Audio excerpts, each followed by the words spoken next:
Fala pessoal, hoje a gente vai estar vendo aqui como que a gente pode estar fazendo o nosso back-end, nossa API, e essa API que depois vai ser consumida então por um aplicativo Android. A gente vai fazer ela utilizando o Express. O Express é um framework web minimalista, né, que roda em cima do Node.js. Então, para a gente poder fazer a nossa API em cima do Express, a gente vai precisar utilizar o Node. Então, para o Node, a gente acessa o site do Node e a gente pode clicar ali para fazer a instalação da versão 12.12. Então, após aí você clicar para fazer o download da versão 12.12, tu pode fazer a instalação dele normal, next, aceita, next, next, até a conclusão. Não tem segredo.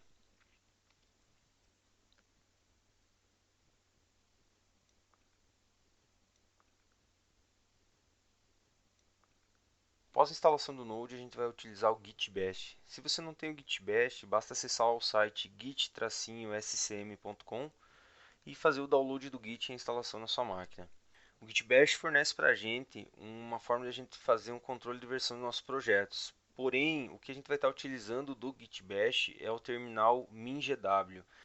O MinGW significa Minimalist GNU for Windows, ou seja, a gente vai ter o terminal Linux dentro do Windows. E assim a gente pode executar alguns comandos dentro do Windows através do Git Bash, do MinGW, como por exemplo o pwd ou também o comandinho clear para limpar o terminal.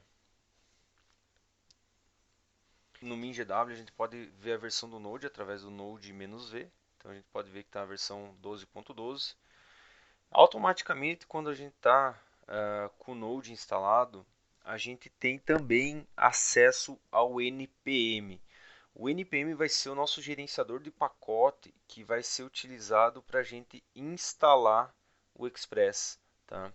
Então, como a versão do Node está 12.12, se a gente escrever no terminal o npm-v, a gente vai ver que a versão do npm está 6.11. Então a gente pode ver que instalando o Node o npm vem junto. Então limpando o terminal agora, comandinho clear, a gente vai criar uma pasta onde vai ficar a nossa API. Então cd documents para a gente entrar na pasta de documentos. E agora eu estou entrando na minha pasta de projetos. Se você não tem a pasta de projetos, pode dar um mkdir projetos. Como eu já tenho, só escrevi cd projetos. Depois você vai dar um mkdir para criar a pasta API. Após a pasta API criada, você vai entrar dentro dela, comandinho cd API. E aqui eu executei o comandinho ls só para confirmar que não há nada dentro dessa pasta que foi criada agora. Após esse ponto, a gente pode vir aqui no site do Express e a gente pode copiar então o comando que a gente vai fazer a instalação do Express dentro dessa pasta que a gente criou agora. Abrindo o MinGW, a gente precisa clicar com o botão direito e clicar em Paste para nós colar o comando. Vocês podem apertar Enter para fazer a instalação do Express. Tá? Ele vai gerar alguns logs aí da instalação. Depois disso, a gente pode abrir o Visual Studio Code e abrir o nosso projeto que está dentro de documentos, projetos, pasta API e selecionar a pasta. Então você pode ver aí na pasta selecionada que ele criou o arquivo package.lock.json e também a pasta node modules. Depois disso a gente pode vir no git bash e executar o comando npm init. Então aqui é simplesmente para ele criar o arquivo package.json para nós. Você pode dar enter em todos os itens que ele pedir. E aí agora o package.json está criado e a dependência do Express que já foi instalada já está inclusa também. Agora a gente vai criar o arquivo server.js, onde vai ficar todas as nosso código da nossa API. Tá? Então a primeira coisa que a gente vai fazer agora é criar a nossa constante que vai importar o Express. Então const express recebe a função require express. Aí agora a gente vai instanciar o objeto do Express. Então a nossa constante app vai receber o construtor do objeto Express. Depois disso a gente vai executar, vai escrever o código app.listen, vai escutar na porta 3000 e a gente vai passar então agora uma arrow function para a gente poder escrever no console que o servidor foi iniciado. Agora a gente precisa ainda criar uma rota para a URL root. Então a gente vai precisar fazer app.get. O primeiro parâmetro é a URL, então barra, nosso root. O segundo parâmetro do método get é uma arrow function que recebe a requisição e resposta. Então rec res, a gente abre a arrow function agora.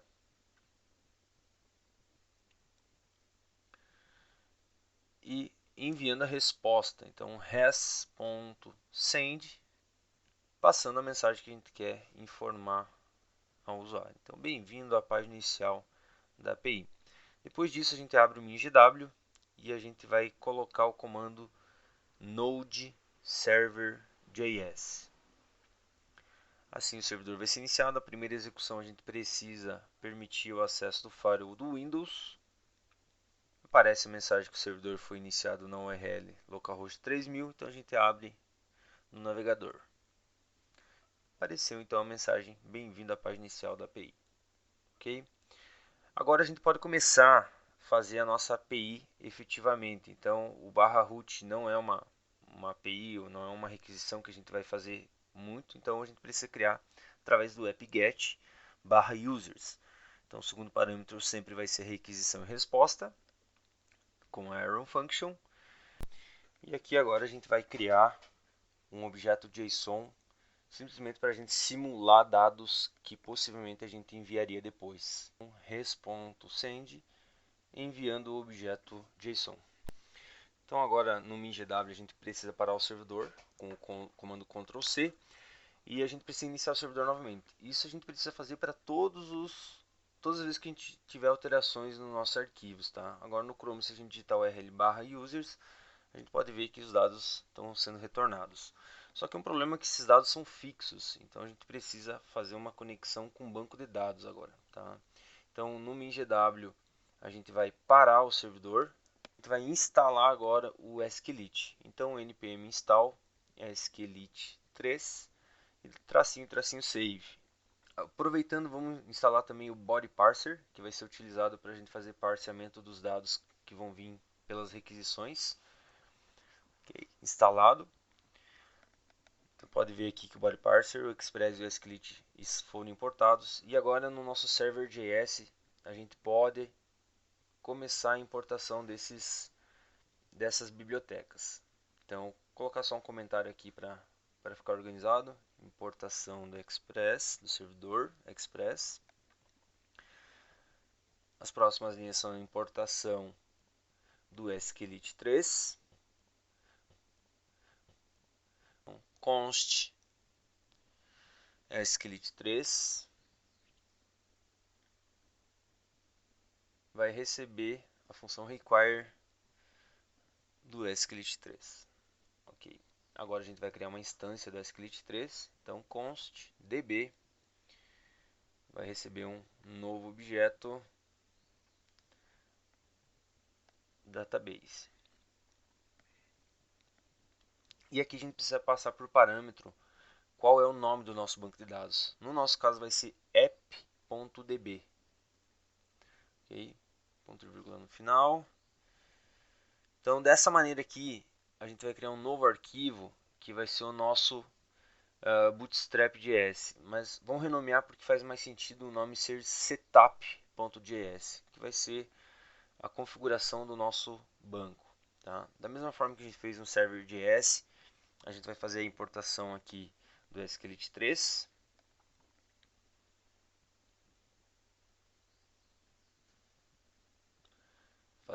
Criar a instância do banco de dados.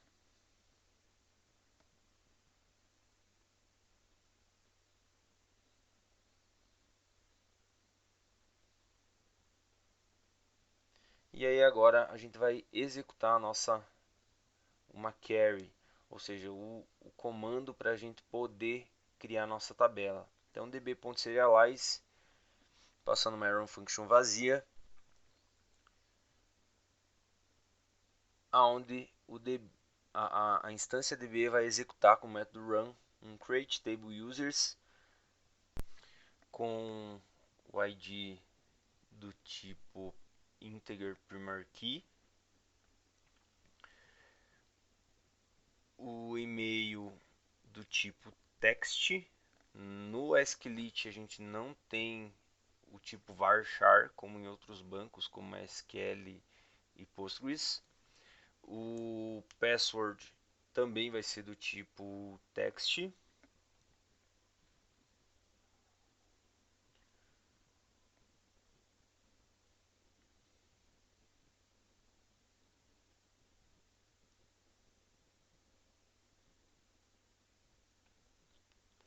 E aí agora a gente vai colocar o console.log, simplesmente para dizer que a tabela users foi criada com sucesso. E para finalizar, a gente coloca o db.close para fechar essa instância do banco de dados.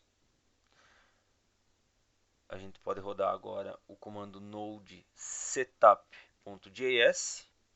Pode ver que a tabela foi criada com sucesso, o banco app.db foi criado. Ele não pode ser visualizado no Visual Studio Code porque ele é um arquivo binário. E agora no nosso server.js a gente pode fazer a nossa requisição, ou melhor, a nossa rota que vai receber os dados via post. Então a gente escreve app.post com a URL users também, recebendo a requisição e a resposta na Arrow Function. E aqui antes de continuar a gente precisa fazer a importação agora do Body Parser, tá? Ele vai ser utilizado para a gente tratar os dados que vão vir das requisições. Então const body parser faz um require no body parser. Aí agora a gente pode então fazer um app use. O que é esse app use? A gente está injetando o body parser para dentro da nossa aplicação do Express, tá? Assim a gente não precisa ficar passando esse body parser para os métodos. Ele já vai estar injetado direto na aplicação. Então body parser por .url encoded extended true. Removi aqui a nossa requisição root porque a gente não vai mais utilizar ela. E agora a gente vai utilizar um aplicativo chamado Postman. Então o Postman é muito utilizado para a gente fazer simulações de requisições, tá? Então aqui só estou subindo o servidor de novo para a gente simular alguma coisa ali no Postman. Então aqui no Postman, essa tela inicial você pode fechar, tá? E aqui a gente pode então escrever a nossa URL para testar se está funcionando corretamente. Então localhost /users e a gente envia uma requisição normal. Está aparecendo os dados que estão fixos por enquanto, tá? E aí agora mudando para o método post, a gente vai na quarta aba que é do body e a gente vai enviar os dados através da terceira opção que é o XWW Form URL Encoded, tá? Então aqui a gente vai colocar os dados, então primeiro a chave e-mail, que vai receber o valor mauricio.ferreira@ifc.edu.br e a senha, o password 123456, tá? Então aqui no Visual Studio Code é necessário colocar aquela linha do res.setHeader, tá? Para a gente colocar qual é o content type. E aqui a gente vai fazer o dbrun agora para inserir então no nosso SQLite. Então insert into users, values, e-mail e password.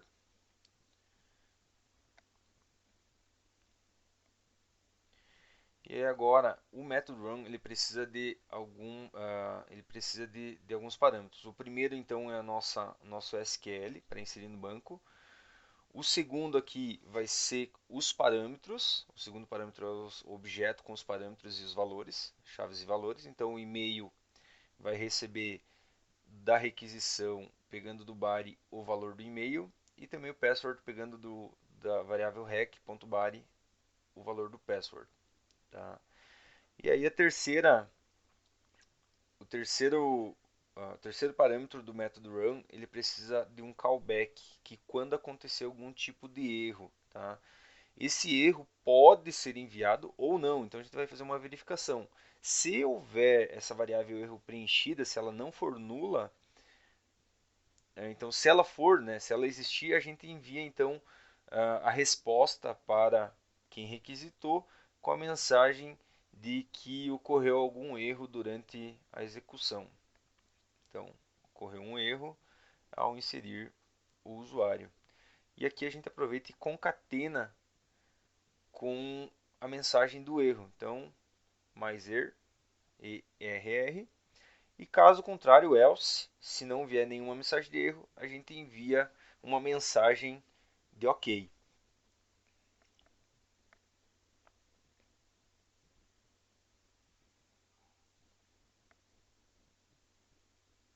Faltou um colchetes aqui. Beleza, reiniciei o servidor. Agora no Postman, então a gente pode enviar os dados. Vocês vão ver que apareceu um erro ali, ó. Ocorreu um erro ao inserir usuário. Por que isso? Porque eu mandei os valores sem informar quais as colunas. E aí a chave primária, o ID, o SQLite não estava fornecendo. Então a gente precisa informar as colunas antes dos valores, tá? Agora sim, reiniciando o servidor, enviando a requisição, retornou mensagem OK. Então esse primeiro usuário foi inserido no banco, tá? Vamos simular com outro dado aqui. Opa. E-mail vai ser bastião@bastião.com. E a senha, mesma coisa. 1, 2, 3. Ok, então, inserido também, retornou a mensagem OK. Mas a gente precisa visualizar esses dados, então a gente vai fazer uma requisição GET. Só que os dados ainda estão fixos na nossa requisição. A gente precisa com que esses dados venham do banco. Então a gente vai remover essas linhas agora, que a gente não precisa mais. E a gente vai fazer uma consulta no banco. Então aqui a gente vai setar o cabeçalho também, que a gente vai devolver um text plain, tá? E a gente vai usar o comando agora dball, não mais dbrun, tá? Então o dball, a gente vai fazer um select all from users, ok? Aonde o callback vai ser um erro ou o retorno das linhas do banco, tá? Então aqui a gente vai fazer algumas validações. Então a gente vai enviar os rows. Vamos testar ali no Postman. Então, opa, reiniciar o servidor. Enviando a requisição, ele já está retornando todos os dados, tá? Seria interessante que a gente colocasse ali uma resposta de erro, caso o SQL tivesse errado, alguma coisa assim. Mas como a gente já está testando, a gente pode deixar assim mesmo e seguir adiante. Agora a gente vai fazer um outro get, é quando a gente quiser um dado específico de um usuário. Então a gente vai fazer o app-get users ID. Esse dois pontos IDs ele vai ser substituído pelo valor que o usuário mandar pela URL, tá? Então aqui a gente faz dessa maneira. O segundo parâmetro vai ser a resposta, a requisição e a resposta na arrow function. E agora aqui dentro, então, a gente vai fazer a constante que vai armazenar o valor desse ID que vai estar na URL. Então a gente vai utilizar através da requisição .parents.id. Ok. Aí agora a gente precisa fazer a consulta no banco. Então a gente vai fazer a mesma forma de antes, dball, um select all from users. Quando eu sei que eu estou pesquisando pelo ID, eu percebo em alguns frameworks de banco de dados, tá, de ORMs, desculpa, que eles passam sempre o limite 1 no final. Então é interessante que vocês façam assim também, tá? Evita algum tipo de vinda a mais de dados. E aqui a gente passa então os parâmetros que vão ser injetados ali naquela carry. E aqui o terceiro é o callback da nossa arrow function, que vai receber o erro ou as linhas consultadas. Aqui, se a gente responder, colocar a resposta só às linhas consultadas, por mais que seja um único usuário, reiniciando o servidor aqui, por mais que seja um único usuário, na hora que a gente passar na URL aqui o barra users/1, ele vai voltar um array. Então tem esses colchetes aqui, ó, que informam que ele está um array de dados, mas a gente não quer um array de dados, a gente quer um único objeto. Então dessa maneira a gente precisa fazer uma condição aqui. Se as linhas que retornar do banco, tá, forem maior do que 0, ou seja, vai ser sempre 1, a gente devolve as rows na posição 0. Assim ele vai devolver um objeto e não mais um array de objetos. Tá? Caso contrário, a gente manda um objeto vazio, porque ele não existe. A gente poderia até mandar um erro se fosse necessário. Assim não retorna mais os colchetes e fica um objeto JSON. Ok? Objeto 2, então bastião. E o 13 não existe, então ele retorna um objeto vazio. O 4 também não existe, vazio. E é isso aí. Tá? Então já está funcionando a nossa API com a inserção e consulta. Seria interessante a gente fazer o update, delete e assim por diante. Então, para fazer a API é isso aí. Ok? Valeu, abraço.